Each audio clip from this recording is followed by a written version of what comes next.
तो अखिलेश यादव का बड़ा मास्टर स्ट्रोक, धर्मेंद्र यादव जीतेंगे चुनाव, समाजवादी पार्टी का बड़ा बयान। बीजेपी बसपा का आपस में मुकाबला और लाखों वोटों से जीतेंगे धर्मेंद्र यादव। आपको बता दें, आजमगढ़ लोकसभा उपचुनाव के लिए समाजवादी पार्टी के प्रत्याशी धर्मेंद्र यादव ने सोमवार को नामांकन दाखिल कर दिया।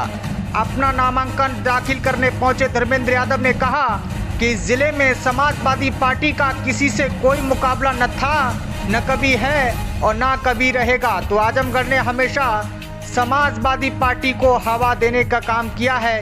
प्रदेश में चाहे जिसकी भी सरकार रही हो, उनका कहना है कि यूपी में गरीबों, नौजवानों और बुनकरों की आवाज़ मजबूती के साथ अखिलेश यादव ने उठाने का काम किया है। तो आजमगढ़ की जनता ने जो दुलार और सम्मान दिया है, उसके लिए हम आजीवन उनकी सेवा करते रहेंगे। झूठ की बुनियाद पर राजनीति करने वालों को जवाब देंगे।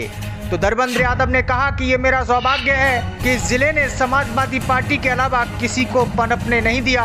मुझे पूरा यकीन है कि समाजवादी पार्टी के लोगों को ये जिला मौका देता है। तो धर्मेंद्र यादव का कहना है कि झूठ की बुनियाद पर राजनीति करने वालों को जवाब दिया जाएगा और आजमगढ़ फिरका परस्त ताकतों को उखाड़ फेंकेगा। इस जिले ने देश की राजनीतिक दिशा को बदलने का काम किया है। सपा नेता का कहना है कि मेरी लड़ाई किसी कमजोर से नहीं, मेरी लड़ाई उन लोगों से है जिन्होंने लोगों को गुमराह किया है, लोगों से झूठ बोला है, बेरोजगारों, किसानों से झूठ बोला है, सबके साथ झूठा वायदा किया है। ऐसी ताकतों को जिले ने कभी पनपने नहीं दिया। हमें यकीन है कि हमारा यह इतिहास बरकरार रहेगा। तो आइए अब आपको सुनाते हैं क्या कुछ कह रहे हैं धर्मेंद्र यादव। लोगों से झूठ बोला है, रोजगार के झूठे वादे किए, किसानों की आमदनी के झूठे वादे किए, सबका साथ का नारा देके लोगों के साथ भेदभाव किया।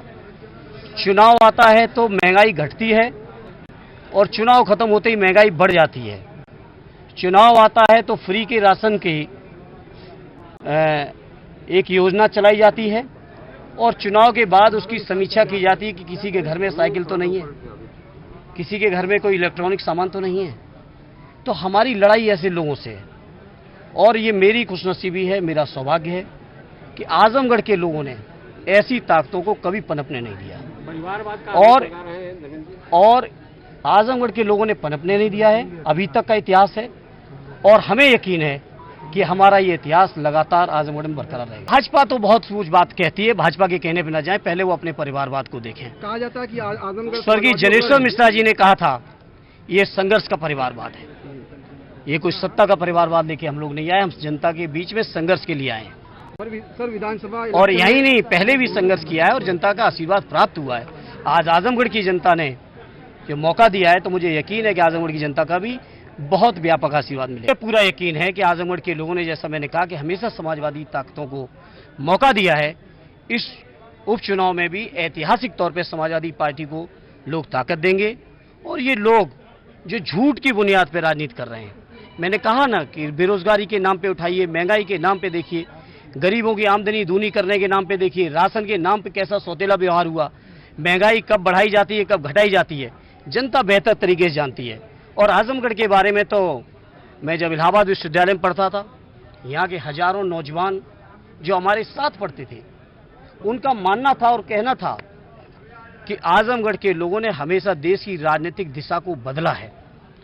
और इस चुनाव में भी मैं समझता हूं फिरका परस्त ताकतों को उखाड़ फेंकने का काम आजमगढ़ के लोग करें। दूसरे नंबर के लिए उन लोगों का मुकाबला चल रहा हो, समाजवादी पार्टी से मुकाबला वास्तव में इस जिले में न किसी का था और न किसी का है और न किसी का हो पाएगा। उत्तर प्रदेश के गरीबों, किसानों, नौजवानों, बुनकरों के, बेरोजगारों की उत्तर प्रदेश की विधानसभा के अंदर एक मजबूत आवाज के तौर पर, विपक्ष के नेता के तौर पर जब वो विधानसभा में चुन के गए और आजमगढ़ के लोगों की भी चाहे थे, आजमगढ़ के लोगों ने भी इस बात की इच्छा जाहिर की थी कि भारतीय जनता पार्टी की इस सरकार का विधानसभा में मुंहतोड़ जवाब देने के लिए, कड़ा मुकाबला करने के लिए विधानसभा में रहिए।